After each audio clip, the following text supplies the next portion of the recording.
The ad stuck out like a sore thumb on the wall at a coffee shop I frequented. It was also new given that I was at the coffee shop the previous day and the poster wasn't there.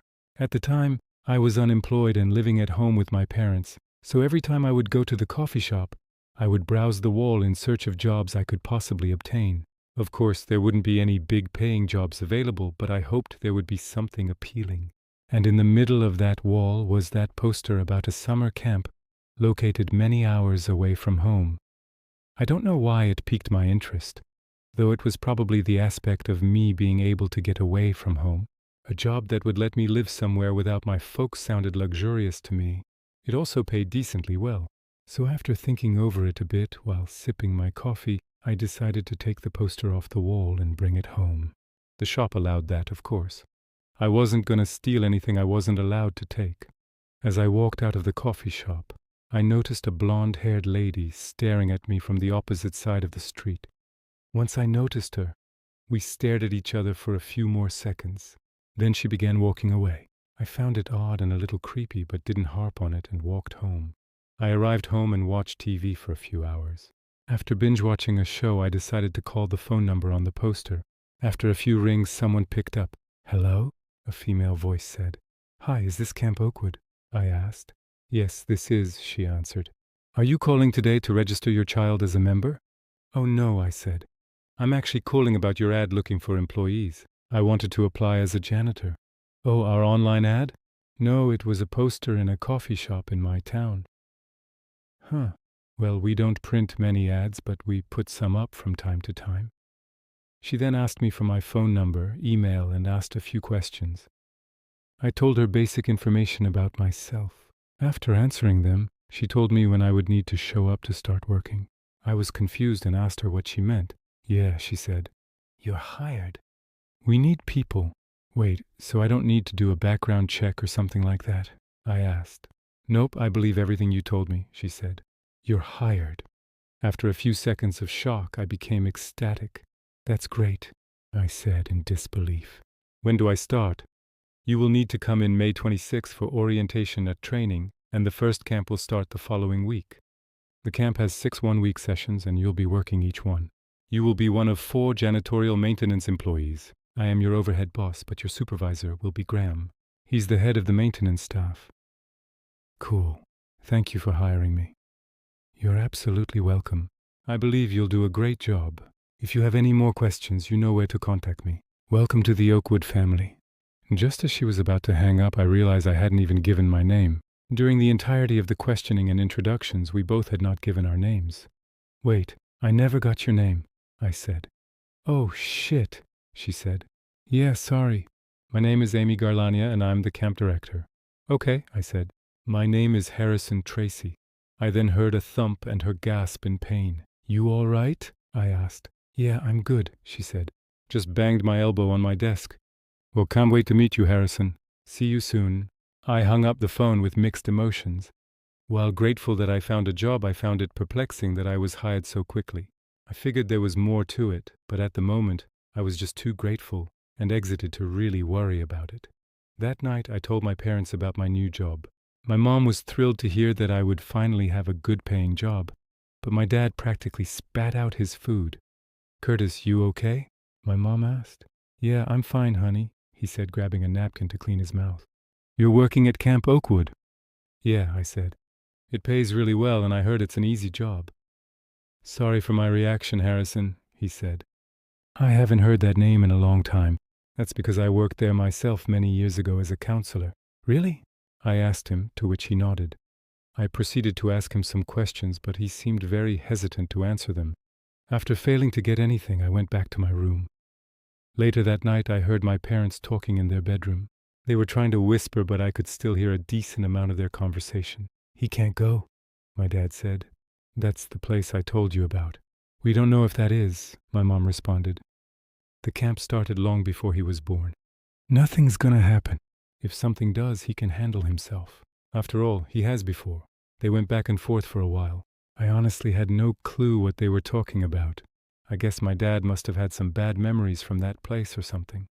When the time came, I packed up my stuff, told my parents goodbye, and headed off to Camp Oakwood. Amy told me I would be living in a 2-story housing wing located about 50 yards away from the main camp. There were 4 apartments, 2 on each floor. 2 or 3 employees would live in each one. The counselors would be sleeping in the cabins with the campers, so that left the nurses, cooks, and maintenance staff inside the wing. There were 11 of us, 3 nurses, 4 cooks, and 4 janitors. So I had a 1 to 4 chance of getting a 2-person apartment. I didn't really care, but I craved privacy, so I was hoping for the best option. I must have been lucky because I got the 2-person room. When I arrived, someone was inside unpacking. He was a pretty young guy, maybe a bit older than me. I'm 21, but very muscular. I made my way in to introduce myself. "Hey, I'm Harrison," I said. "Julio," he said. "Nice to meet you. I guess you're my roommate." "I'm new here, so I don't know who else is here besides you and Amy." Julio chuckled and then said, "Same. At least I'm not alone."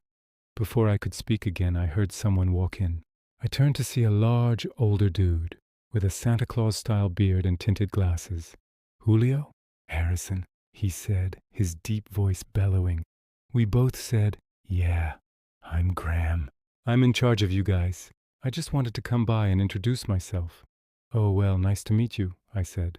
"And you guys as well," Graham said. He then pointed to a guy pulling things out of a white truck, before introducing him as Carson, the 4th and final maintenance worker.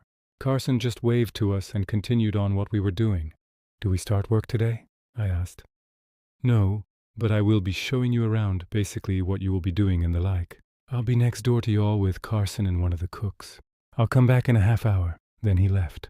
Like he said, Graham returned 30 minutes later. "All right, guys," he said. "Follow me." Accompanying Graham was Carson. Now closer I could get a better look at him. He was old as well, but skinny and bald. He didn't say anything or acknowledge us in the slightest, so I assumed he wasn't a social butterfly. Graham led us to a large golf cart and we all hopped in. As we drove off, Graham began speaking. "Okay, so our job is pretty basic. We clean every building 3 times a week, taking out the trash, dusting the rooms, and getting rid of any infestations. We also take care of the nature aspect, so lawn care, trees, etc. The last day of each session is a party day, so we also set up decorations, props, and other kiddie stuff." He went on about how when we clean the cabins, we have to make sure we put every bag and piece of furniture back in place. We also had to keep an eye out for wild animals, as they could be dangerous to the campers. "So we're janitors, maintenance staff, and security guards?" Julio asked jokingly. "Basically," Graham said before bellowing a laugh. He showed us several of the activity areas during our drive. There was an archery station, a swimming pool, the lake with a large rope swing, a playground, an open field, a basketball court, a sand volleyball court, and a rec center with ping-pong tables, air hockey, and a foosball table. There was also a small building that Graham said was a chapel, but he said it was never used and we wouldn't need to worry about it. "I'm still surprised Amy was able to get this all situated in just 2 years, Graham said quietly. "What do you mean?"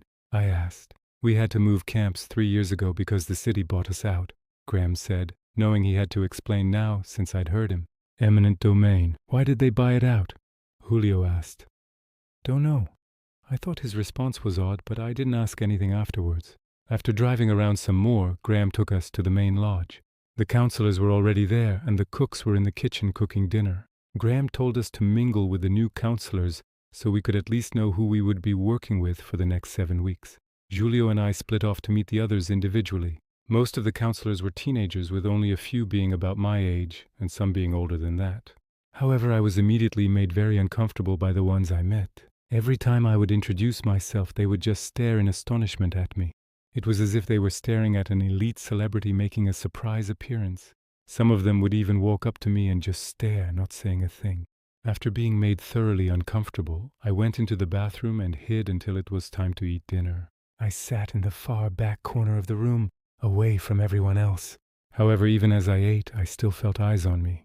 After we ate our food, Amy got in the front of the room and began to speak. It was actually then that I finally saw her in person. She was a middle-aged woman, maybe my parents' age, with gray-streaked black hair wrapped in a ponytail and a face that matched her age. She told us that she was glad we had decided to return to work for the camp, and that she was excited for another great summer. After speaking for a few more minutes, we were dismissed for the night. I ended up staying back to talk to Amy about the counselors acting weird around me. Well, you and Julio are the only new employees this summer, Amy said. We usually don't get that many new employees, so they are probably just surprised to see someone new. But whenever I said my name, that's when they began to act weird, I said. She just looked at me, not saying a word. What? I asked. Nothing. Look, just don't worry about it. If you're still uncomfortable, go back to your apartment. With that, she walked away. I was so confused and actually a little concerned, but I decided to give her the benefit of the doubt. Maybe she was right. The counselors might be just really weird people. I walked back by myself to my apartment, but as I was passing the chapel, something caught my eye. I walked up the stoop and looked through the window on the door. Inside there was a small light flickering at the far end of the room. I could see the outline of someone kneeling on the ground, their back facing me. I knelt down and put my ear up to the door to listen, and I began to hear whispering. Dear Savior, I have discovered it and I will do it. This is what you've wanted. I'm so excited to meet you. I then began to hear crying, but not of pain or despair. Rather, it was crying of joy. Then he began whispering again. We won't let you down. I won't let you down. We'll all be at peace soon. Creeped out. I decided it was time to go, but when I got up and looked inside again, I nearly pissed myself. The figure was now right against the door looking out the window, staring at me with any angry look his face. I recognized it to be Carson. I bolted back to the apartment and was thankfully not followed by Carson. Once inside, I slammed the door behind me, scaring Julio half to death. You good? He asked. Yeah. Some dude just scared me on the way back. Just popped out at me from the bushes, I lied. Probably one of those counselors, huh? He snickered. That's not funny, I said. Wait, how did you find out? I could see how uncomfortable you were. Plus, I couldn't help but notice that they were constantly staring at you. I didn't respond and just went to our shared bedroom to go to sleep, only to wake up at an unknown time. I heard voices coming from outside my window. I peeked through the blinds to see Amy talking with Graham and Carson. I'm telling you, it's him, Amy said. And I discovered how to finally perform it, Carson said. It's almost time. Look, whether it's him or not, I don't care, Graham said. He's still my employee, and for all you know, he could be an innocent guy. The last thing we need is another innocent person being attacked by one of your employees. I'll make sure once again it's him, Amy said. I haven't figured out how to do it yet, but I'll figure something out. I still question why I let you work here if you don't agree with our beliefs. You told me your reason when I was hired, Graham said. Besides, you wouldn't be able to let me go without me being a threat to your safety.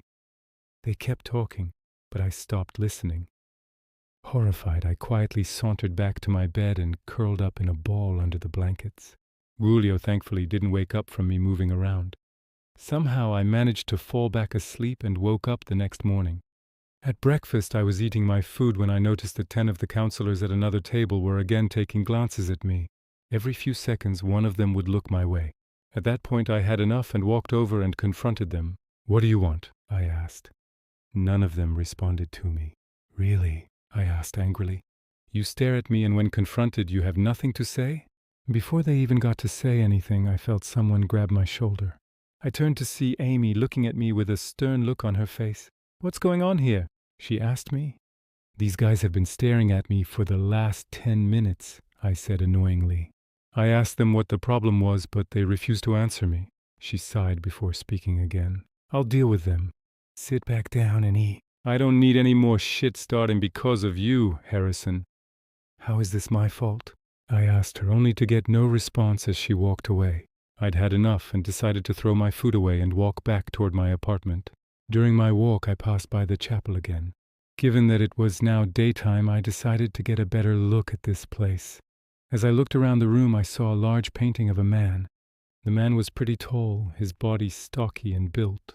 He appeared to be in his 30s, if not a little younger. He was shirtless, and in his left hand was a red book. Below the painting was a word in blue letters. I assumed it was a name, but I had never heard of this name before. It said Sharino. I was so intrigued by the painting that I didn't even notice someone had walked up to me. What are you doing? Someone asked. I slowly turned to see Graham standing there. Just looking in there, I said nervously. Okay, he said. Again, there's no point in going in there. Besides, I don't get their obsession with this guy. What are you talking about? The people here dedicate this entire place to the guy who the camp is named after. He's remembered as a hero. What did he do? War hero. That's it. Yep. Now come on. I want to show you the shed with all the lawn equipment in it. We walked off, me still feeling very weirded out by everything here. Camp hasn't even started yet, but I already regret coming here. What have I gotten myself into? A few days later, Camp Oakwood's first session officially began. Around 100 campers aged 5-10 were dropped off by their families for their week-long stay. Julio and I watched from outside our apartment as the mass of children were greeted by a cheerful Amy and all the counselors. So glad I'm not a counselor, I said. You and me both, Julio responded. After the staff finished their cringy introduction, the campers were all brought to their respective cabins to, I assume, unpack their belongings. Graham told us that on the first night of each session there would be a big bonfire that was supposed to symbolize the beginning of the campers' time at Camp Oakwood. Graham put Julio and Carson in charge of setting it up while Graham and I were to clean it up once the whole thing was done. A 50-50 split of work, as Graham liked to call it. At that moment I was feeling mixed emotions. On one hand, I was still creeped out by the counselors and other staff, and I didn't know how bad the kids would be. On the other, however, I was ready to start most of my work, so that I could hopefully get my mind off of everyone's behavior around me. Thankfully, I didn't have to wait too long for that. While Julio and I continued chatting, Graham called us over the radio telling us to hurry over to one of the cabins. Apparently, a camper had already vomited all over his cabin's floor and some of the campers' bags, and we needed to clean it up. Graham and Carson were already busy setting up bullseye targets at the archery station, which meant that we, the rookies, would have to get our hands dirty. We grabbed the necessary supplies from the small maintenance shed that was located next to our housing wing and hurried over to Cabin 5. We arrived to see about 20 campers and 2 counselors outside the cabin holding their noses with their shirts from the smell. One camper stood away from everyone else. You could see stains on the kid's shirt from a mile away. You could also smell it from another city away. One of the counselors, who I had not yet met up to that point, came running up to us. He was young as well, maybe my age, with really light blonde hair and a fade-styled haircut. I've already called the nurses, he said. They're on their way. Okay, Julio said. Get the others away from the building. The last thing we need is someone else to get sick. You're right, the counselor said before turning to the campers and the other counselor. All right, guys, we're heading to the main lodge. Paxton, stay here. The nurses will be here soon. Everyone else, let's go. With that, they briskly made their escape, leaving Paxton alone with us. We told him to stay outside while we walked toward the cabin. We had all of our cleaning supplies ready, but we had to fight the smell and the urge to vomit at the same time. We finally got enough courage to go inside. After several long minutes, we managed to get rid of the vomit itself. The smell lingered, but not as strong as before. Just as we were walking out, I noticed a poster hanging on the wall above the bed directly next to the door. It was a replica of the painting hanging in the chapel. Hey, look at this, I told Julio while pointing at it. It's just a picture of Horace Oakwood, the guy who founded the camp many years ago, he said. That's what Graham told me, I said. Some war hero. Yeah, Julio responded. He defeated a powerful tribe back in the 1800s. They were heavily outnumbered and on the brink of defeat, but Horace mounted a tremendous comeback and managed to defeat the tribe. He was even stabbed in the back but survived and rocked a pretty neat scar for the rest of his life. So he was a badass? I asked sarcastically. Yep, Julio said before we both laughed. Was he called Charino? I asked. Yeah, that was the nickname Horace made for himself. Horace claimed, a warrior needs a unique nickname that separates him from the rest. But why Charino? Honestly, no one really knows. He never explained how he came up with it and what it was based off. Interesting, I responded before grabbing my walkie to radio Graham. Hey Graham, we finished cleaning up the vomit. What now? About 5 seconds later, Graham came over the walkie. Okay, Carson and I finished setting up. We now need to go set up the rec center. Start heading over there. Julio and I put the stuff back up and walked to the rec center. As I previously mentioned, the rec center was a small shelter that had games such as ping pong, foosball, and air hockey. There were also smaller games like checkers and chess that were set up on benches and tables. It was mainly used by the more quiet campers during the free time of the day, which was during the 2-hour interval for lunch. Well, it was supposed to have all of this stuff. The problem was nothing had been set up yet. When Graham drove us by the rec center the previous week, the doors were closed and the windows were tinted, so I couldn't even tell if there was stuff already inside. Graham told us what was in there, but he never told us that it wasn't set up yet. Graham explained that we needed to set all of it up so the campers could begin using the stuff the next day. There was a small locked shed behind the rec center where all of the stuff was kept. It took a while, but we managed to bring everything in and set it all up accordingly. While setting up, I kept noticing Carson taking glances at me, at one point staring at me for a solid minute. I was already fed up by the counselors doing this, so I already knew I wasn't going to deal with this bullshit. However, given what happened in the chapel the week before, I didn't want to confront Carson on my own. So I stopped what I was doing and decided to tell Graham, who I found back in the shed pulling out a box full of board games from one of the shelves. "Hey, Graham," I said. Carson will not stop staring at me. "I don't know what his problem is, but please go tell him to stop." "Well, why don't you tell him you have a problem with it?" he asked me. I really wanted to explain what I had seen the previous week in the chapel, but I bit my tongue and just told I was very creeped out by him. He could probably tell I was holding something back, but he accepted my excuse and told me he would handle it. He gave me the box of board games and left the shed. As I walked out, I could see Graham and Carson talking, but couldn't hear them because they were talking quietly. In the end, Carson nodded and Graham walked back to the shed. True to Graham's word, Carson didn't stare at me again after that. Well, at least I hoped he didn't. After we finished, we hopped back in the cart and drove back to our housing building. Graham dropped the three of us off and told us to keep our walkies on in case something popped up. He then drove off towards the main lodge building. Julio and I went back inside our apartment and decided to chill for the rest of the day. We had already eaten lunch earlier in the day before the campers arrived, so we wouldn't have anything else to do until the bonfire later that night. While I was on the couch watching some show on our really old TV, Julio piped up from the small kitchen. "Wonder what made Amy hire a guy like Carson," he said. "Beats me," I responded. "Amy probably just hires anyone who is interested in working for this camp. He's a very weird guy." "I know," he said. "You know, I've noticed you're always very uncomfortable around Carson." "Why's that?" "What do you mean?" I asked him.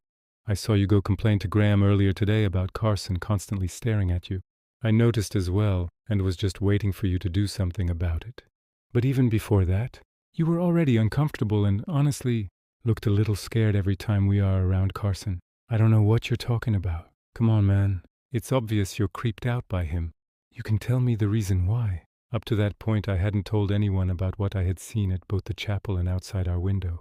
However, at that moment, I felt like I was trapped in a corner.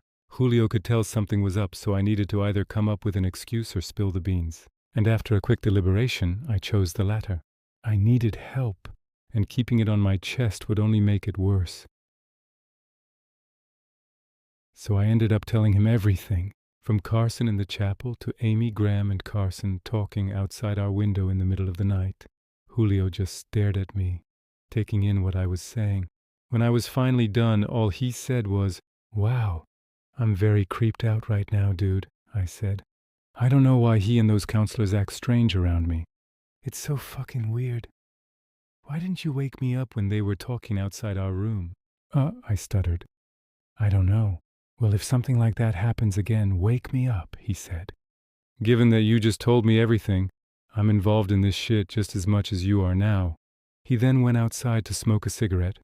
I stood there, wondering if what I just did was the right decision. I mean, someone needed to know, and I spent more time with Julio since we practically slept in the same room. But I could have told Graham as well, since he seemed to be on my side when I found him, Amy and Carson talking outside my room the previous week. I made a mental note to at least tell Graham when I had the chance, but I had to find the right moment to do so. Later that night, all the campers and staff gathered around the campfire. I ended up finding the counselor from Cabin 5, and I decided to formally introduce myself. To my shock, he didn't act surprised when I said my name. He introduced himself as Percy before proceeding to tell me that he's been a counselor since they moved locations. "I always like coming back since it's so much fun," he said cheerfully. "Just being able to hang out with my other friends and giving the campers a good summer camp experience." "How has it been for you?" "Pretty good," I lied. "Well, good," he said. "It's always great to hear that new staff members are enjoying it here." "I'm just hoping it isn't too chaotic with all these kids running around," I said jokingly. "Oh, it isn't," he said. "These guys are the most behaved and peaceful kids you'll ever meet." "For real?" I asked inquisitively. "Yeah, most of them come from strict, well-to-do families. We only have to discipline maybe 5 or so campers every session. And none of it is ever major.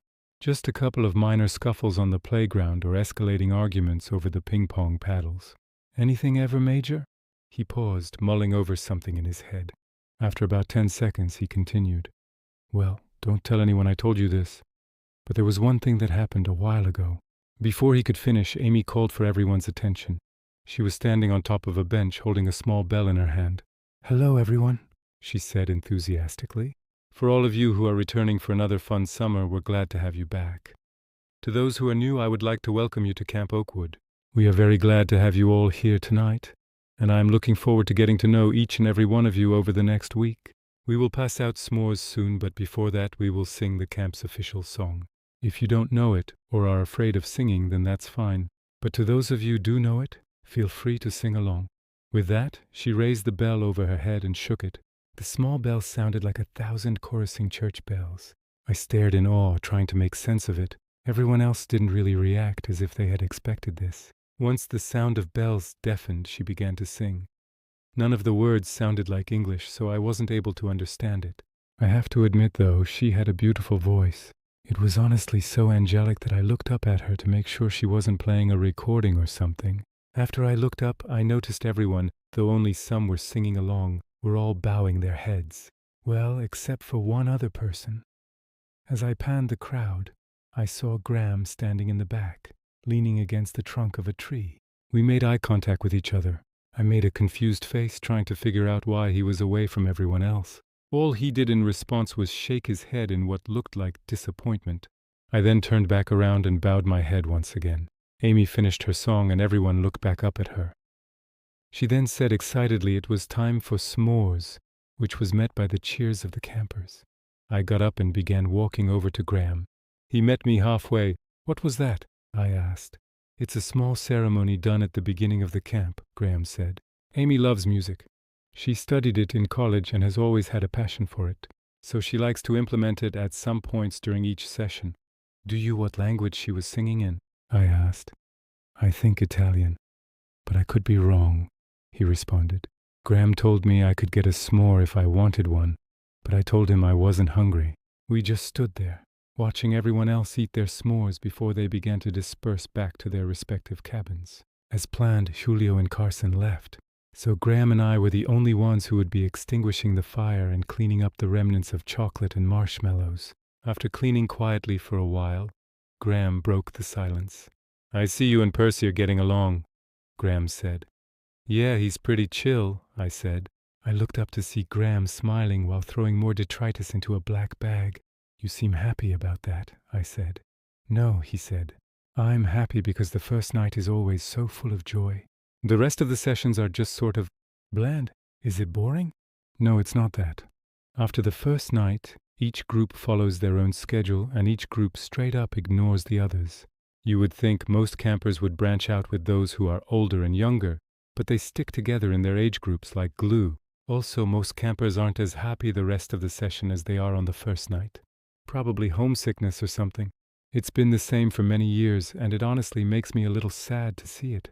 To be honest, I didn't think Graham could become that emotional or deep. My first impression of him was a stone-cold, hard-nosed man who just did his job and nothing else. But now he's starting to appear more human.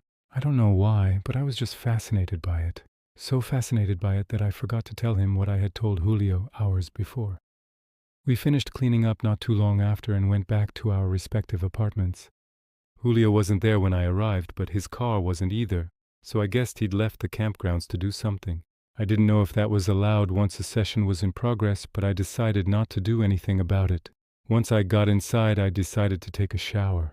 After spending about 10 minutes under the shower head, I turned off the water, grabbed a towel, and pulled open the shower curtain. After drying off, I went to grab my clothes, but when I checked the countertop, they were missing. I thought I had placed them on the countertop before I got in, but I must have forgotten to. So I wrapped the towel around my waist again and started walking toward the bathroom door. That's when I noticed the bathroom door was cracked open. I was positive I had shut and locked it, so my body immediately tensed up. My phone was in my bedroom charging, so if I had to call for help, I would have to build up enough courage to get out of the bathroom. I eventually peeked my head outside the door, and when I did so, I saw no one in sight. "Julio?" I called out, hoping he was just pulling a messed-up prank on me. I got no response. I peered back to my left and found my clothes on a chair next to the table. Damn it. I left them out here, I thought to myself as I reached out for them. All of a sudden, a bright flash filled the room. I turned around and saw a hooded figure dressed in black and wearing sunglasses holding a camera. I cursed out loud in shock, and the hooded figure ran for the door. Amid the chaos, I managed to grab the back of his hood, making the back of his head visible. Before I could do anything else, the hooded figure opened my door and ran out into the night. I would have ran after him, but I was in only a towel and barefoot, and the ground outside was gravelly, so I knew there would be no chance I could get him. Although I didn't see his face, I knew who it was. I recognized him based off the blonde, fade-styled haircut. It was Percy. Julio returned a few minutes later to find me shaking in terror. "Dude, you all right?" he asked worriedly. "Somebody broke into the apartment and took a picture of me," I told him. "It was Percy." "Who's Percy?" he asked me. "That counselor from cabin 5, I told him. "Have you called the police yet?" he asked. "Not yet," I said. "I guess I'm still in a state of shock." "Okay, I'm gonna call Amy. Go put your clothes on."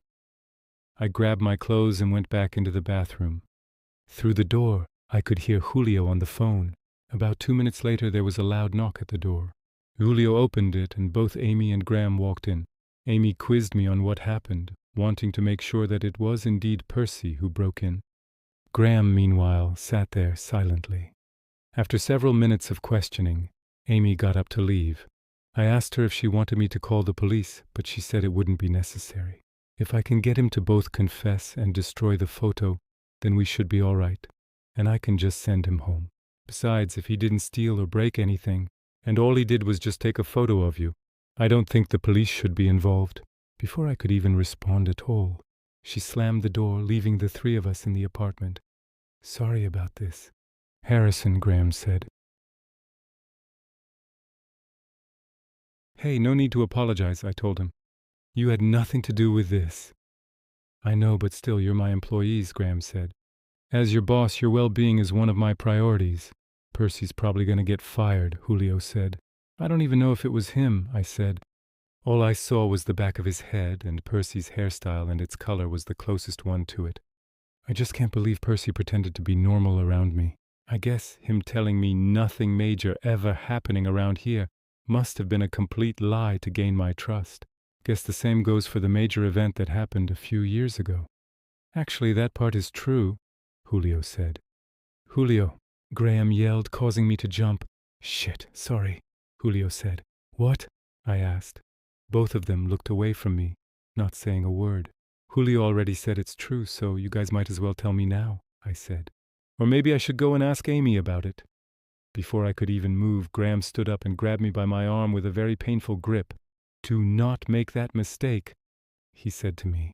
I, now legitimately scared, just nodded, and he let go of my arm. "All right, I will tell you, but you need to promise me you will not tell Amy at all. Same with you, Julio, though I doubt you will." Julio nodded while I remained silent. Graham sighed and then began. 5 years ago, a young camper named Sharon went missing after supposedly wandering off during a group hike. Amy freaked out when she heard the news and spent a full day and night searching for her alone in the woods. She didn't want to, but eventually she had to call the police. The camp was shut down and all the campers were picked up and taken home. They eventually found Sharon a couple of weeks later. I'm not going to go into detail on what happened to her. One of the counselors was arrested after his DNA was found at the crime scene. He was found not guilty by reason of insanity and was sent to a psych ward. Amy tried to reopen the camp the following summer, but not many families signed their kids up out of fear that something would happen again. So the summer after that, Amy changed 2 things: have younger counselors and move the camp to a new location. She didn't change the name, though, as she really couldn't. "I thought you said the city bought the land out through eminent domain," I said. "That was what she ordered us to say," Graham said. "She told us to lie so that we could move on from the tragedy. Amy Carson and I are the only ones left from the original camp. and she told us to not talk about it ever again. However, it's an open secret, so to speak, and many of the new employees either already know about it or eventually hear it from one of their coworkers. However, if Amy found out we still talk about it, she would have our heads on a silver platter. I already knew this stuff before I came here, Julio said. Remember how Graham said it was at a different location? Well, the city Camp Oakwood was originally located in was actually my hometown, and that murder was the talk of the town. You heard about it, whether you wanted to or not? So does this have something to do with why Amy doesn't want the police involved? I asked. Sort of, Graham said. She doesn't like the police being involved because she's afraid that any other crime, no matter how small it is, could ruin the reputation of the camp again. Camp Oakwood is one of the most popular summer camps in our region, so another criminal act could hurt us again. But for your case, I don't think so. Like Amy said, if nothing was stolen and the only thing done, besides breaking into the apartment, was taking a photo of your unclothed back, then there would be no need. It's not a serious issue. I doubt she'll call the police for something as small as this. So wait, why exactly does she not want new employees and campers to know what happened to that girl? I asked. Would you want everyone to keep talking about how one of your campers was murdered by one of your employees several years ago? He asked me in response. I guess not, I said. That's what I thought, he said. Look, sorry to come off so aggressively, but I want to protect my job and follow the rules. I could care less if someone else told you, but I refuse to talk about it anymore. Amy is a scary lady when she gets angry. In fact, I'm going to go find her to make sure she doesn't do anything to Percy. Immediately after saying that, he got up and left. Wait, what did he mean by the fact that Amy couldn't change the name? I asked Julio. Oh, you didn't know? He asked me. I shook my head and he continued. And Camp Oakwood is the name of about 30 camps across the world. Not the country, but the world. Are you serious? I asked. Yeah, he responded.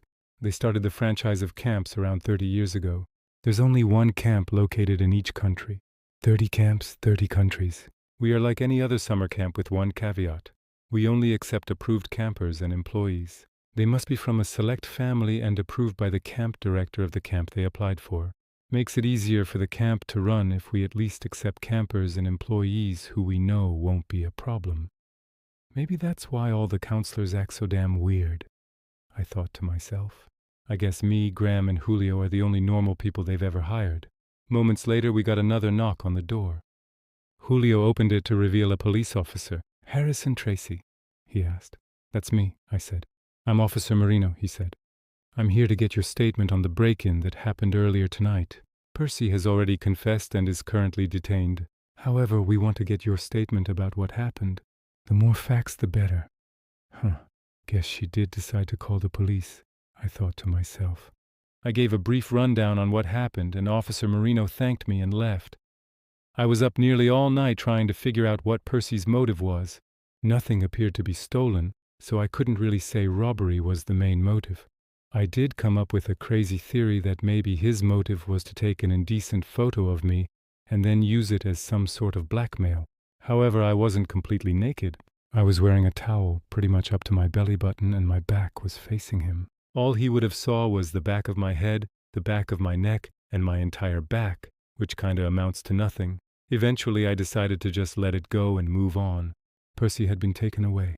He was no longer a threat to me now. At around 11 a.m. the next morning, while Julio and I were hanging around the apartment, we heard a commotion coming from outside. We looked outside to see the counselors ushering the campers back into their cabins and other staff running over to the chapel. We followed suit and ran over to the chapel. A few people were yelling for the nurses. Eventually, we found Graham in the crowd and asked what happened. Carson stabbed himself, he said. What? I asked him. That's all I really know for sure, he said. I wasn't close enough to see it, but I've heard a couple of people say he was screaming while holding a knife. A few minutes later, the nurses came out with Carson. The front of his shirt was stained red. Everyone stared in awe as he was carried towards the nurses' station. I noticed no ambulances or EMTs around, so I guess Amy didn't want them involved either. After the small hysteria ended, everyone went back to what they were doing. Graham told us we would have finished any work we still had that day without Carson, which thankfully wasn't too much. We ended up finishing around 2 p.m. As you can probably imagine, I was near my breaking point. In fact, I was very close to going up to Amy and handing in my resignation. However, a part of me wanted to at least finish this session in order to get some money. I didn't care if it wasn't much, but I would rather leave with some money rather than no money. I've come this far. Why stop now? But still, I was seriously coming close to quitting. I'd had enough of the secrecy and the weirdness of it all. At around 6 p.m., while I was still contemplating whether I should quit or not, I got a text from Amy. "Meet me at the house. I need to talk to you." I sighed and began putting my shoes on. "What's up?" Julio asked me from the couch. "Amy told me to meet her at the house," I said. "Don't know why. Probably heard about Graham telling you about Sharon's murder," he said. "Haha," I responded and walked out. Amy lived by herself in a single-floor house on the other side of camp. After several minutes of walking, I eventually reached the house. I knocked on her front door and she opened up. "Good, you're here," she said. "Come on in." She led me into her kitchen and told me to sit down. Once I was seated, she sat down directly across the table from me. "So why did you want me to come over here?" I asked her. "I wanted to check up on you," she told me. "How have you been doing since Percy broke into your apartment?" "I'm doing all right," I said. "Glad to hear that," she said. "Would you like some coffee?" "Sure," I responded. She got up and grabbed 2 cups from her cupboard, then grabbed the coffee pot. She began to pour coffee into my cup when all of a sudden she dropped the pot, spilling hot coffee all onto my shirt. I screamed out in pain from the hot coffee, and Amy began profusely apologizing for spilling it on me. "I'm so sorry, Harrison," she said. "It's fine," I said. "It burns like a bitch, though." "Well, here, give me your clothes," she said. "I'll wash them for you." "It's the least I can do." I didn't give up my shorts, but I gave her my shirt. I turned around to grab more paper towels to clean up the coffee on the table. "What's that on your back?" she asked me. I asked her where on my back, and she pointed near my waistline, right where the waistband of my shorts were. I didn't even have to look in the mirror to know what she was pointing to. "My scar," I responded. "I got it when I was little. The reason why, though, is pretty messed up." "What do you mean?" she asked me. I described to her what had happened. It was, without a doubt, my worst childhood experience. I was 6 years old at the time. I was outside playing by myself in my backyard, kicking a soccer ball around. I would spend a lot of afternoons outside doing whatever I wanted. I had just kicked the soccer ball into the miniature goal I had when I heard the backyard gate screeched open. I turned to see a red-haired woman with a scary face. Before I could even let out a scream, she charged at me. I don't remember much after that, but I do remember being rushed into the hospital and my parents crying hysterically. My back was on fire, and I remember seeing blood on my clothes. Thankfully, the wound wasn't too serious, and I was stitched up and good to go. My parents quickly moved to another town several hours away, which is where I still live now. The woman was never caught, even though my dad got a full view of her face. He said he didn't recognize her, and even though he met with a sketch artist, no new leads came of it. "So you have no idea why this woman did this to you?" she asked me. "Not a clue," I responded. "I'm sorry to hear that," she said. "Well, I'm going to wash your clothes. I have a towel in the bathroom down the hall you can use to dry off. I'll be back soon." With that, she walked off and I went to the bathroom to dry off. After I got out, I saw another room down the hall with a bluish light coming from it. I looked inside to see the light was coming from a turned-on computer monitor. I looked at the web page and discovered it to be a chat room. There were about 30 people in it, and I recognized a few names, including Julio, Carson, Percy, and Amy. Curious and a bit snoopy, I scrolled through the chat logs and eventually reached the week I'd applied for the job. My body tensed up while I read what they were talking about. Given that I don't remember everything that was said, I'll try and recount the important bits of it. Some of the names I don't recognize, but I will state them anyway. Amy. He hasn't called yet, but I hope he will soon. Based on the look on his face, he seemed very interested. Carson. Awesome. Hopefully you hear back soon. Raphael. Has anyone found the right sermon yet? I'm tired of waiting. Wendy. No. Andy just tried another one, but that one also failed. I'm hoping we find out soon. The world is a mess, Amy. If he's who I think he is, we could do it. Carson, remember these traits. We have to carve it the same way it was carved into Horus, with the same amount of time it took, and with the same angle of the crescent. Xander, Kurt said the date of an important day of his life could correlate to the pages of his book and the corresponding prayer. Julio, I know, But we've already tried the day of the battle and his birth and death dates and the pages corresponding to them. We have to keep digging. Raphael, maybe Kurt was wrong. I mean, we all remembered what happened, right? Amy, shut up, Raphael. He was right in some parts. Yet he was too much of a coward to admit that he royally fucked up. I scrolled down to another conversation, which was dated a few hours after I discovered them talking outside my window. Amy, I'll figure out a plan soon. I'll keep you guys updated. I'm also currently thinking of a plan B in the case plan A doesn't work, though I highly doubt that will happen. Carson, we have to make sure it's him, but we also have to make sure Graham isn't in our way. Julio, if I see anything, I'll let you know. He just spilled the beans to me. Said he saw you three talking. Amy, well, shit. Okay, stick to the plan. Everyone is coming in soon. We need this to work. The last message was right after that, and it was dated from the morning after Percy broke into my apartment. That morning, Carson, I figured out the first process. I haven't solved the other one, though. It's a different prayer, but I don't know which one specifically. I could feel my heart racing a mile a minute as I stared at that computer screen. I had a deep suspicion that there was more to Percy breaking into my apartment, and this seemed to confirm it. I looked up towards the top of the screen to find another tab open. I clicked on it to reveal a grid of black and white security cameras. My stomach churned when I saw one of a very recognizable bedroom, my shared bedroom. It was being filmed from the top corner of the room. I had never noticed it before, so it must have been hidden in the wall. There was a date and time slot near the edge of the screen. I decided to snoop through it. Sure enough, it showed me and Julio going through our daily rituals. I then noticed that one of the cameras was outside the housing wing on the corner of the building, which gave a perfect view of our front door. I decided to navigate to the footage of the previous night. As I'd expected, Julio left a few minutes before I got back. It then showed me walking in and shutting the door. I fast-forwarded to about 10 minutes later. What I saw sent chills down my spine. Percy walked up to the door, but behind him was Amy. Amy stepped forward and used a key to unlock my door. Both of them went inside. A minute or so later, Amy came out and gave a thumbs up to Percy inside my apartment. A few minutes later, Percy sprinted out of the apartment, and a couple of minutes after that, Julio pulled back into the small parking lot next to the wing. I couldn't believe what I had just seen. This whole shit had been planned by Amy, but why? I couldn't understand why. And then I realized, my scar. My scar would be the only noteworthy thing on the back of my body.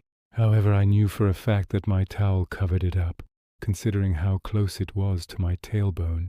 Also, my scar was a straight line. It wasn't that impressive.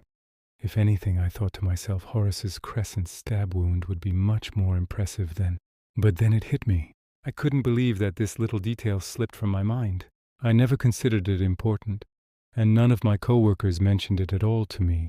Despite how seemingly obvious it was, Sharono is my name unscrambled. Before I could even process any more information, I heard Amy yelling from down the hallway, announcing that my shirt was ready.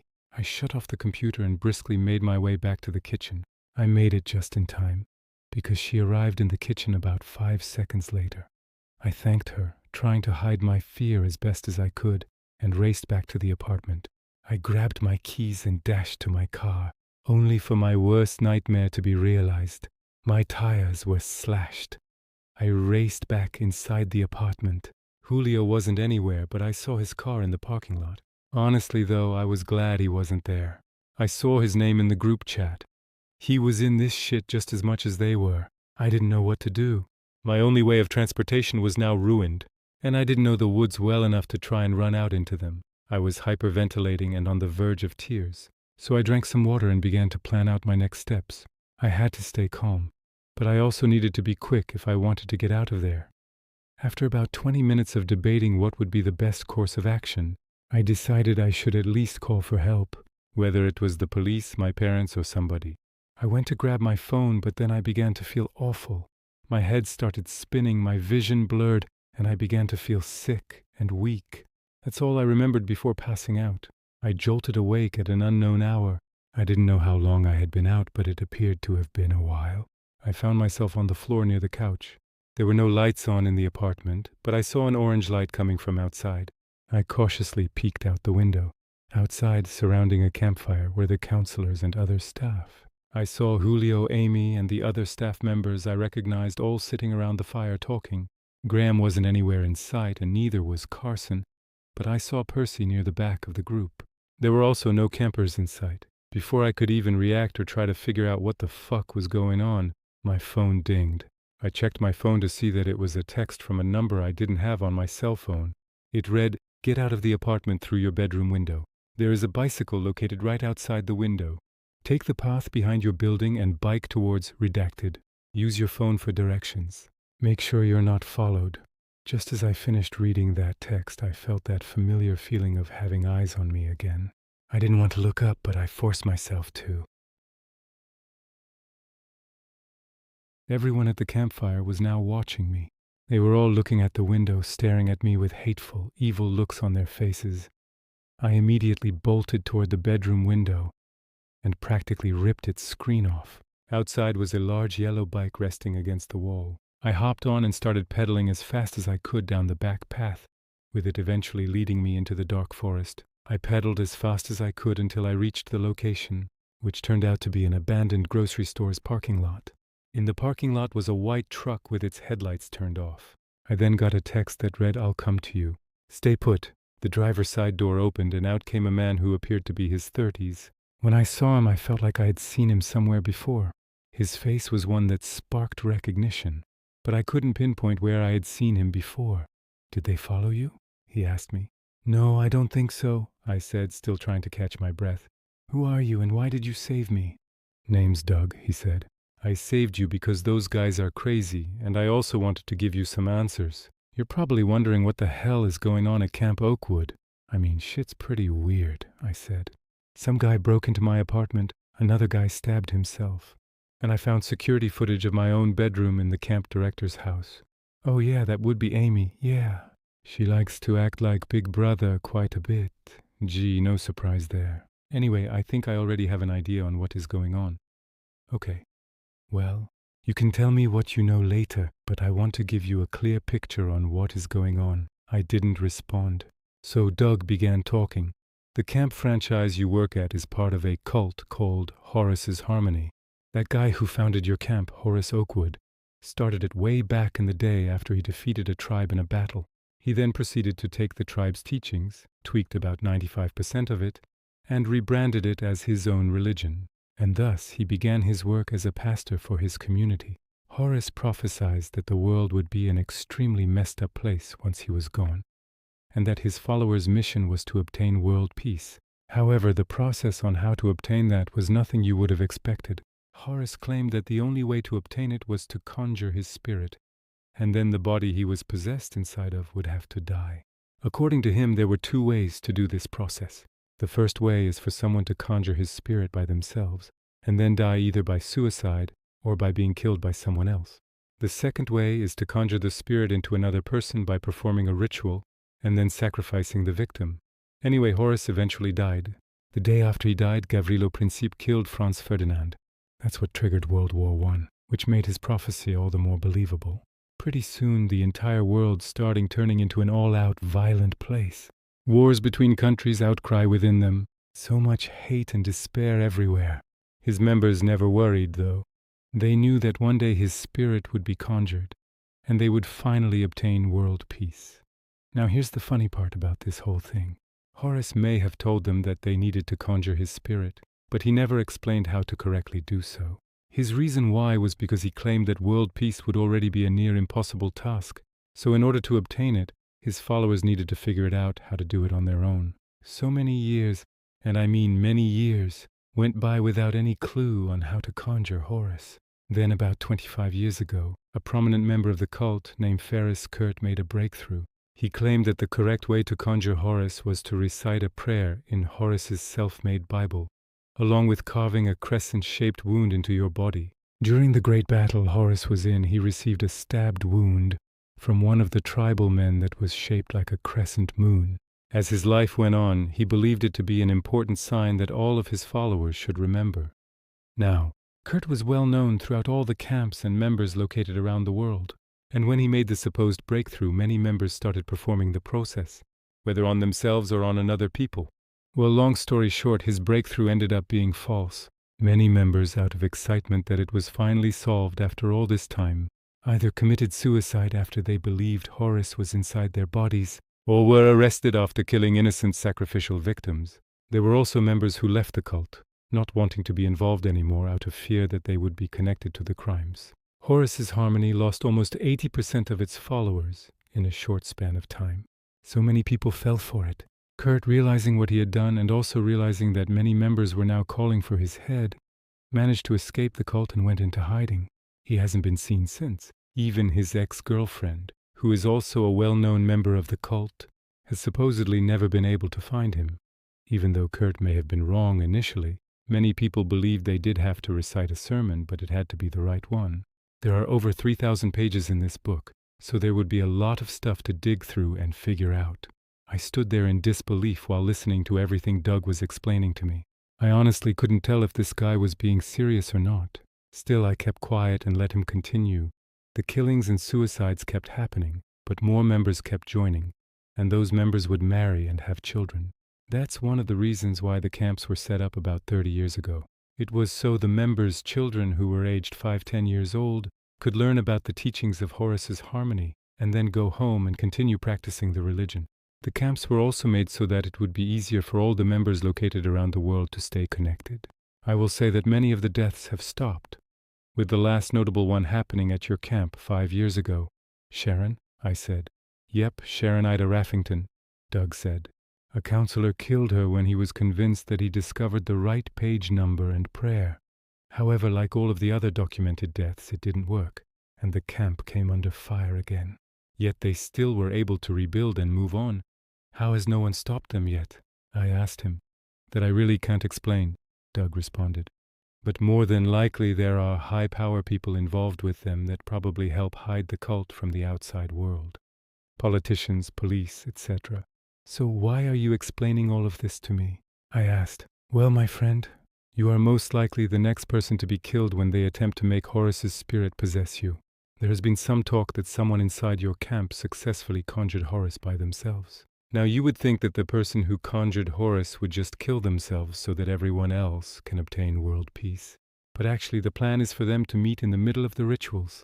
What I mean is this: somebody, person A, successfully has Horus possess them, and then performs the victim ritual on person B. Then person B is killed, and world peace finally comes. So it's basically both rituals being performed at different points in time. The same process for both. Jesus Christ, I said, the seriousness of the situation hitting me hard. I could have sworn they were after me because I was Horus resurrected or something. What? He asked me, looking perplexed. My name is Harrison, and Sharino is my name with some letters rearranged. I also have a stab wound on my back, though it is a straight line and not a crescent. No, he said. Horus never prophesied that he would come back in a resurrected form. He always explained from the beginning that he would need to be conjured and then possess someone's body. Your name being an anagram for Sharino is just a crazy coincidence. Besides, you look nothing like Horus. If someone were to be resurrected, they would most likely look the same. So why the fuck am I a target? I yelled at him. Revenge, he calmly said. What? I asked in complete bewilderment. Well, besides the obvious trying to obtain world peace bit, from what I understand, you are a target to also get revenge on you. I haven't done a single damn thing to them, I said.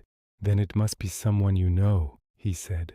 Did you ever have family or friends that worked at one of the camps or was a camper? Oh, you got to be kidding me, was the first thought that formed in my head.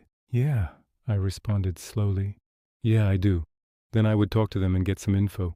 I wish I could tell you the exact reason, but it hasn't been explicitly stated. How do you know all of this? I asked. It was a question I had been wanting to ask since he began his monologue on the history of Horus's Harmony. I have an inside guy reporting to me on what's going on. I've had family killed by these guys, and I plan on taking this whole shit show down. Well, who is it? I asked. Now that I'm not going to tell you. I don't want to risk his safety. I will tell you this, though. There are 2 other employees at your camp that also aren't part of this cult. It's one of the older workers and his son. It might seem weird that a cult would hire 2 people who don't believe in anything they believe, but your camp did just that. And there's probably more to it. Anyway, if you can find out who they are, they can help you. I then heard a text alert, and Doug pulled out his phone and read what was on the screen. Look, Sorry I have to end it here, but I need to get going. Your best bet is to keep pedaling away from here and go into hiding. You have a massive target on your back, and they will not stop at anything in order to complete their end goal. Just as he was getting back into his white truck, I yelled out to him, "How am I supposed to trust you?" "That's up for you to decide," he said. "But if you didn't trust me, then why would you have stayed here for the last few minutes talking with me when you know they are coming after you?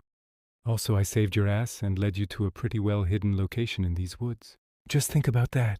As he got in, he turned back and yelled at me. "Oh, by the way," he yelled out, "if you mess up the victim ritual after someone already has Horus inside of them, Horus will disappear again. That's one of the theories I've heard. May want to use that to your advantage if you do get caught. Also, I heard another theory that states if a person is possessed by Horus, they have the ability to appear physically as him. So yeah, trust no one that looks like him, though I doubt you already trust that many people in this area. Good luck." He then started his truck and drove off, leaving me alone in the parking lot. I still didn't completely trust this guy, but I trusted him over everyone else at the camp. Heck, I couldn't even trust Graham at this point, though he hasn't shown himself to be a huge believer in this stuff. But who knows what he does in private? He could have a shrine to Horace Oakwood for all I know in his apartment. But if he isn't, maybe that was the old guy Doug was referring to. But he never mentioned he had a son, so I wasn't sure about that either. All I knew was that I needed to get out of these woods and figure out my next steps. I hopped back on the bike and started pedaling back down the highway that was connected to the parking lot. After about an hour of biking, I needed to take a breather. I hopped off and went into the tree line surrounding the highway. Thankfully, it was completely dead at night, so I didn't see any cars coming up and down the two-way road. The whole hour I was biking, however, all I could think about was my dad. He claimed he had been at this camp before as a counselor. But he must have done something so horrific that they are after me now, even though it has been years and time usually heals the wound. Unless, of course, it was really bad. I needed answers, and needed them now. So even though it was in the middle of the night, I called my dad. After a few attempts, he finally answered, tied up so that I was lying on my back, spread eagle on whatever I was on, which felt like a wooden board. I then noticed that I wasn't even on the ground. The board that I was situated on was about 6 feet off the ground, the board slightly angled back.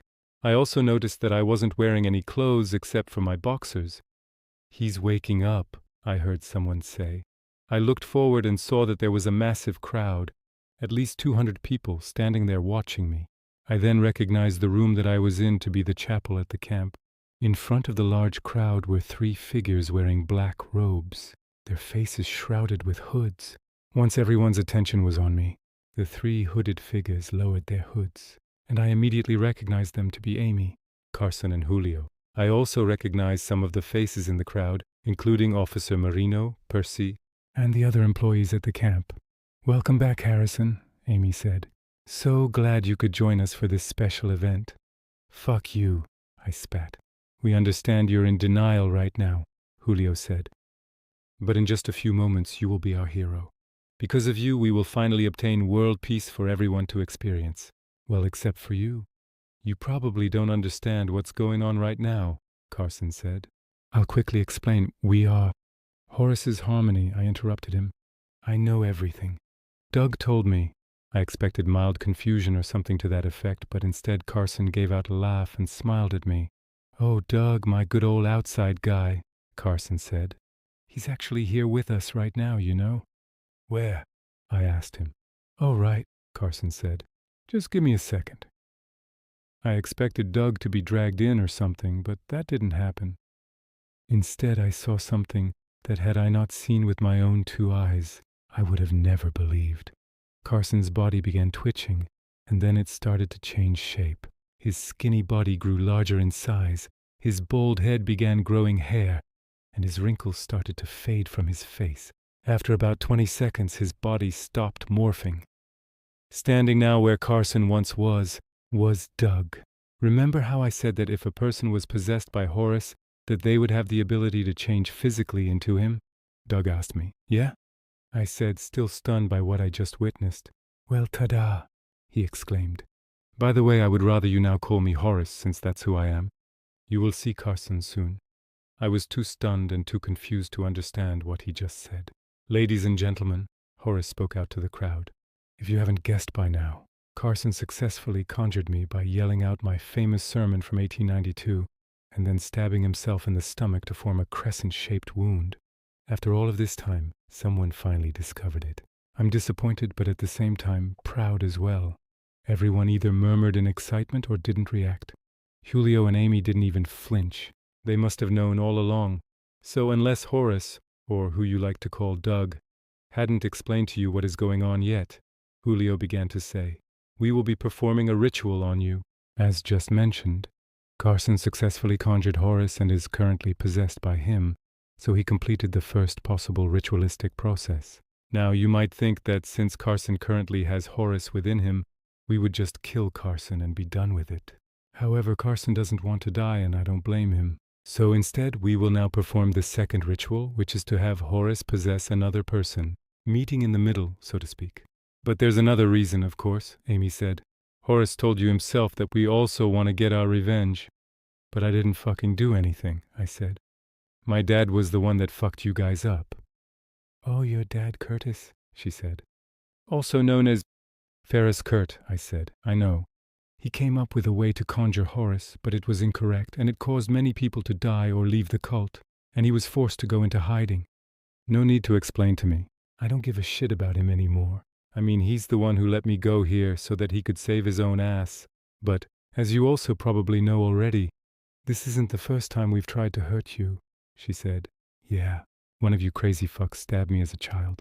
In fact, I'm positive it was my dad's ex-girlfriend who did it. That psycho bitch. Well, I don't think I'm psycho or a bitch, she said before smiling. It took me a few seconds to understand what she said, but when I did, I actually felt my jaw drop. Never at all did I consider that Amy could have been the one who stabbed me, let alone also be my dad's ex-girlfriend. You're the one who stabbed me, I screamed at her, my words almost echoing in the chapel. Guilty as charged, she said. Though, of course, I had a different hair color at the time. Jesus Christ, I said under my breath.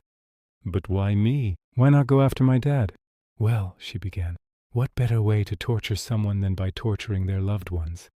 Having his son become a new victim would be the ultimate punishment. Harrison, ever since you were born, we've been watching you. You never suspected a thing and never once saw us. Well, except for once. When? I asked. When you discovered this job, she answered.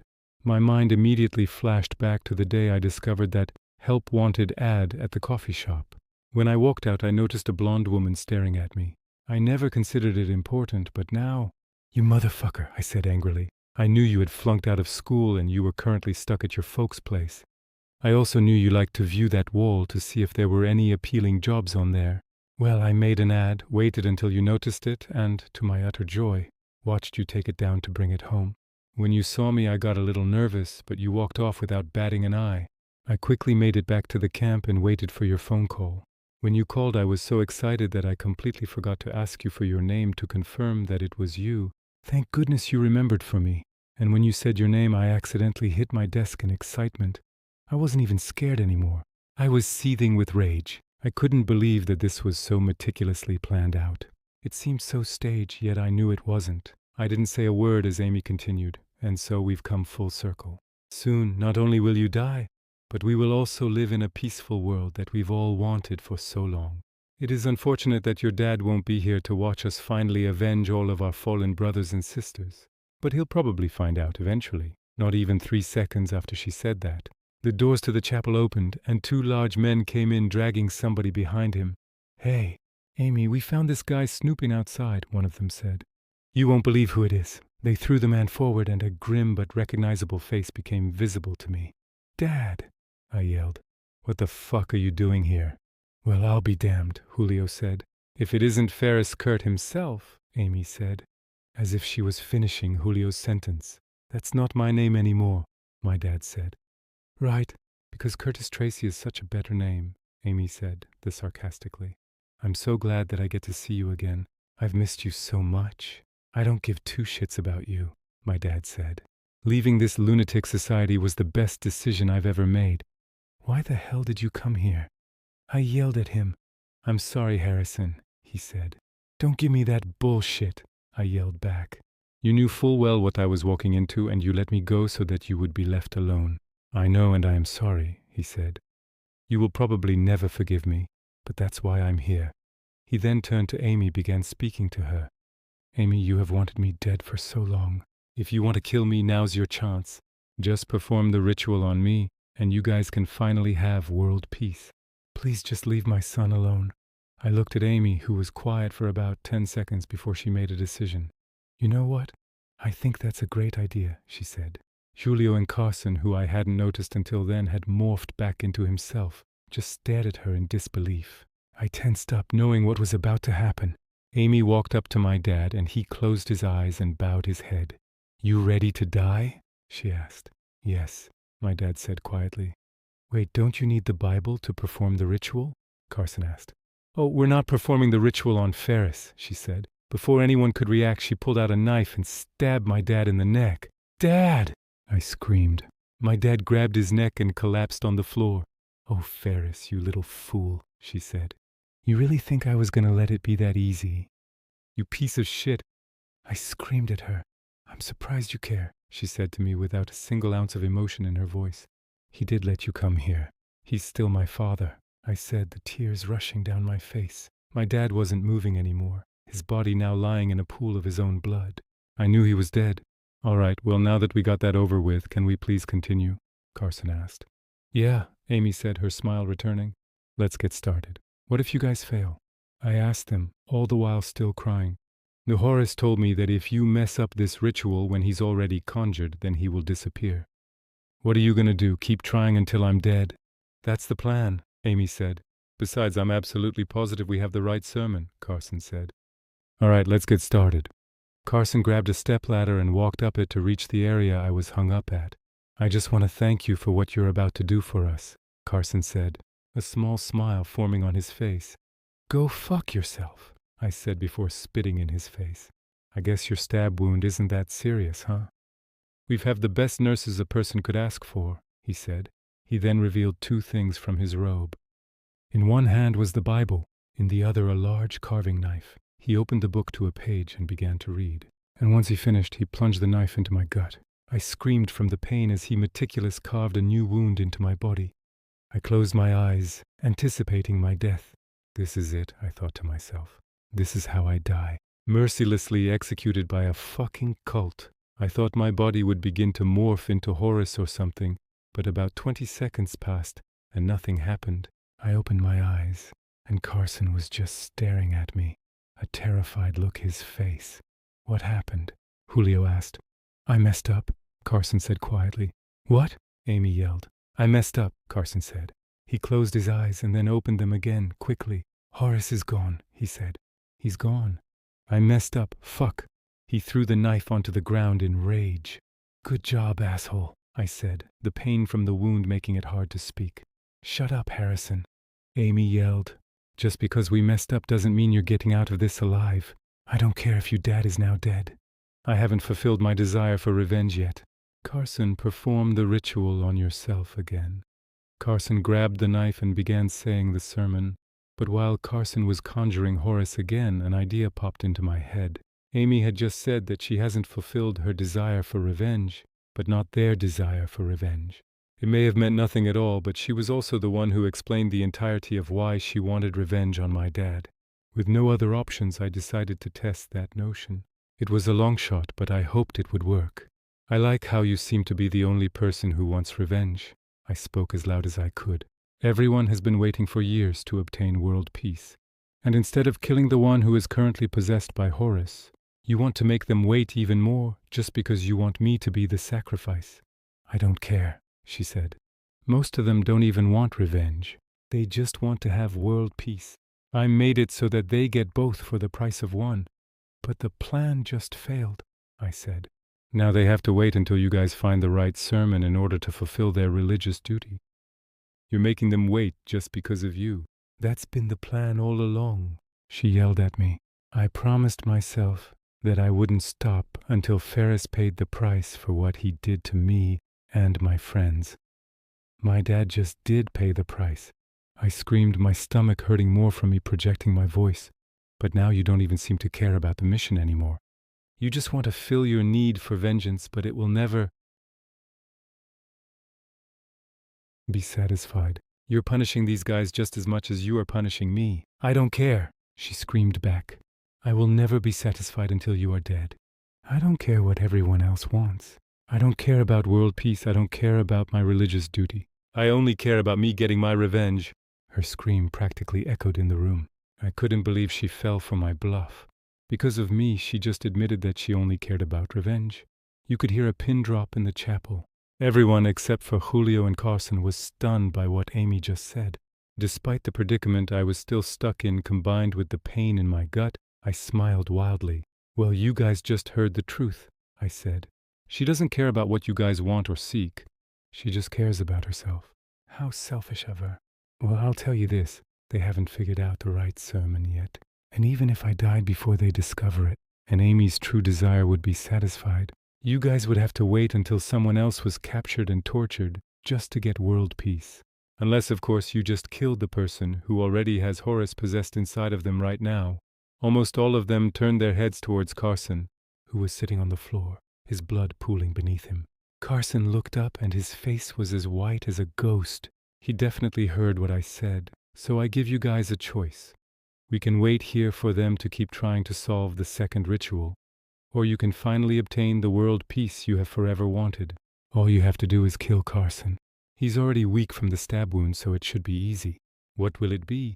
I prayed this would work in my favor. All I needed was one person to see the sense I was spewing and I could be spared.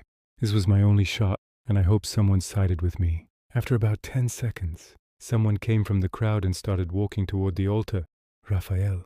Don't you even think about coming up here? Amy yelled at him. Fuck you, Amy, he said. Harrison's right.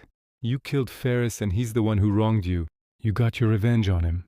But I've waited my entire life to fulfill my religious obligation, and I won't force you to make me and my friends wait any longer. Before anyone could react, he charged the altar. Julio tried to grab him, but Raphael barged right through him. Once he took lead, several others began charging the altar as well, some screaming that it was finally going to happen. That's when all hell broke loose. Carson tried to limp away, but he was caught almost immediately. Amy got bone-rushed as well and was knocked back against the wall, seemingly unconscious. Julio managed to get out of the way and was pushing his body against the wall next to where Amy was. People began jumping onto Carson, punching and kicking him. I didn't feel bad one bit. He did stab me after all. I then felt my board begin to move, and before I knew it, I began falling back to earth. I hit the floor hard, the impact momentarily dazing me.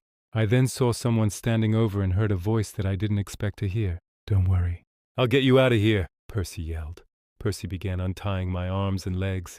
But just as he was beginning to untie my last leg, he was pulled from behind and thrown to the ground.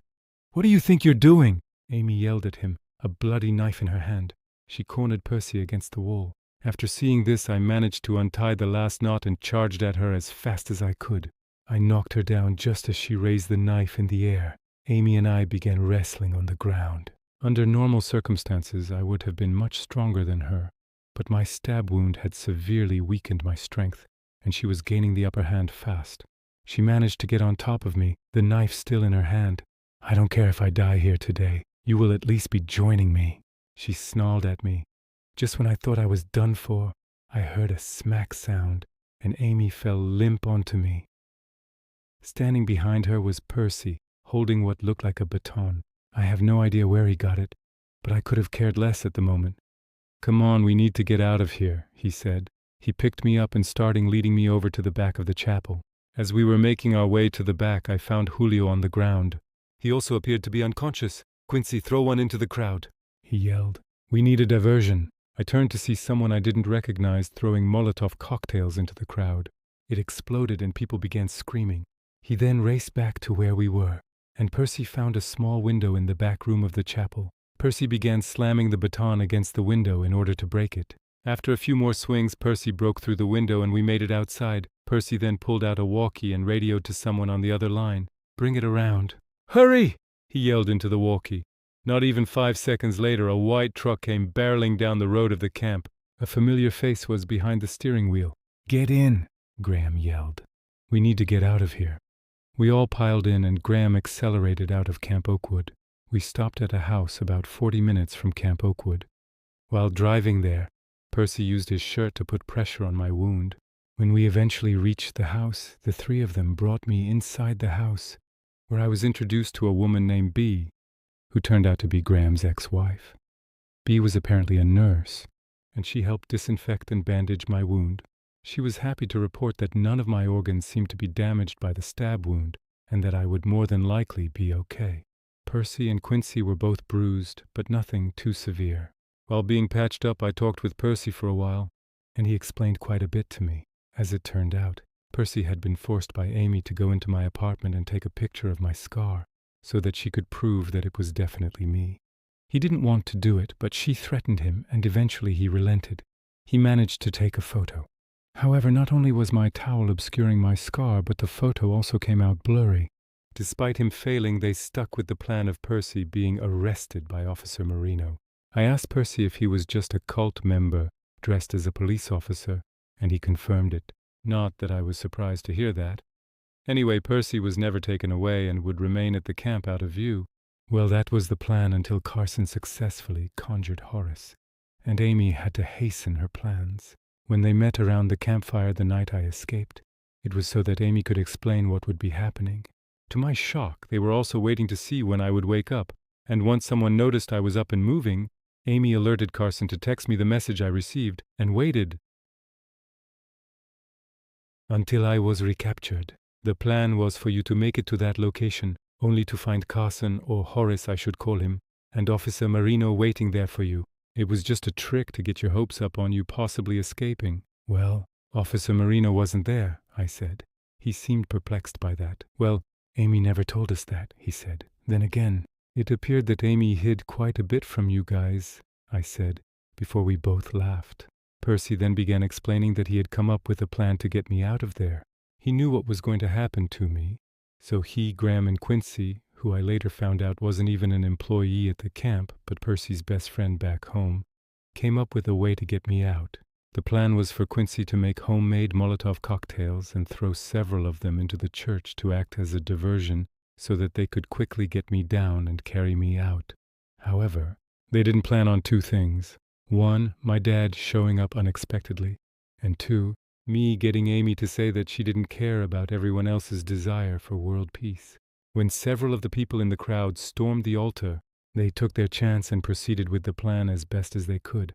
However, he explained to me that they did have to wait until they tried the ritual on me, because if they tried it before the ritual attempt, it would have been harder to get out, because everyone would have been pissed at them, and they too would have been attacked.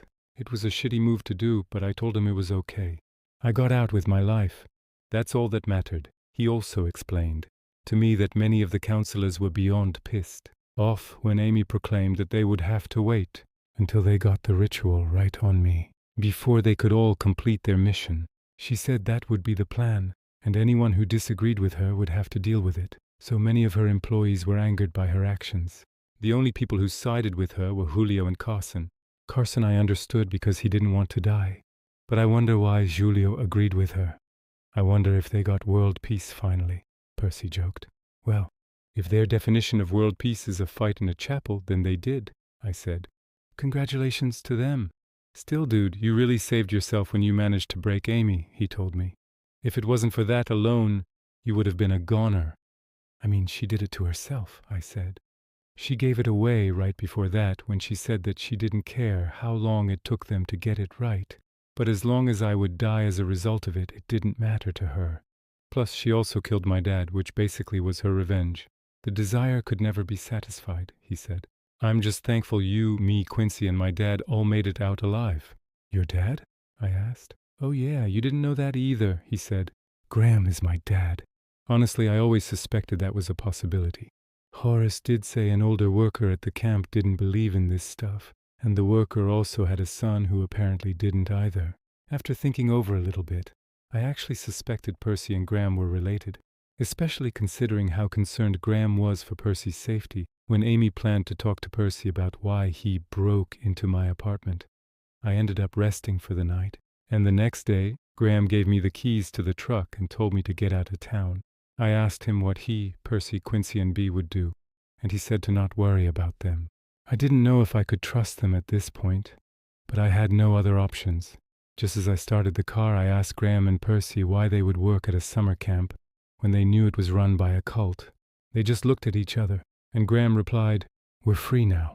It doesn't matter anymore." I wanted to ask them what that meant, but I decided to just get out of there. I drove off the property and away from the city, promising myself to never return. Once I got out of the city, I ditched the truck and went into hiding. That is where I am now. I have already changed my appearance, and I'm currently in the process of changing my name. I ended up reading in the news that about 20 people died in the chapel, and many others were injured and/or arrested. I don't know how the police found out, but they did. A list of the people who died was published as well. I saw Giulio, Carson, Raphael, and my dad on the list. One name I didn't see, though, was Amy. That means she's still alive, and possibly looking for me. Even though I have since escaped and am trying to move on with my life, I still have so many unanswered questions about what happened. My biggest question is this: why did my dad let me go? I mean, I just don't get it. Why would he let me go when he knew who was there and that they were dangerous people? I just can't understand why. But then he came back and tried to sacrifice himself so that I could possibly live. He died trying to save me in a way. Regarding his death, I feel, well, in the middle. I'm devastated that my dad is dead, but I'm still angry at him for letting me walk into a trap that should have killed me. And I also don't understand my mom. She must have known about my dad's previous life, yet she also let me go. She even said I've dealt with it before. I don't know what she meant, but my only logical conclusion was that she was referring to when Amy stabbed me in my childhood. I don't know, and I don't plan on trying to find out soon. Ever since I escaped, I haven't contacted anyone in my family. I can't trust them anymore. My mom must be heartbroken that she practically lost both her husband and son. Maybe one day I will reach out to her, but right now, I just can't. Another problem is that I don't understand why Carson, disguised as Horace, gave me all of that information and then let me try to escape. Percy told me that wasn't part of the plan, so Carson must have had something else in mind. I don't know what, but if the end goal was for me to get captured, then I guess it doesn't matter now. Also, I did never get the answer as to why Graham and Percy would work at the summer camp. All they said was that they were free now. I guess they must have been held captive or something, but they never told me, even when Percy and I talked just before I left to go into hiding. And lastly, though it isn't that important, what happened to the campers? I didn't see a single kid in the crowd while I was tied up. Honestly, I don't care enough to want to know the answer to that question, but it was just another mystery to this whole saga. I am just so fucking frustrated that I will never get these answers. I haven't spoken to Graham or Percy or anyone involved since I've escaped, and I plan on keeping that way. I just can't risk it. This happened a while ago, and I've never been able to get full closure on all of this. However, typing it here has really helped me. I will say that I have read the comments you guys have been sending me. First off, thank you guys for y'all's concern for my well-being. I appreciate it greatly. Secondly, for those who said I was too naive and trustworthy, you're right. I was indeed, but now I'm not. In fact, I can't trust anyone. That's why I'm hiding alone. All I know is that I will always have a target on my back. Horace himself said that these guys are all around the globe, and they are probably still looking for me as I type this. After all, I practically destroyed one of their bases of operation, a summer camp known as Camp Oakwood.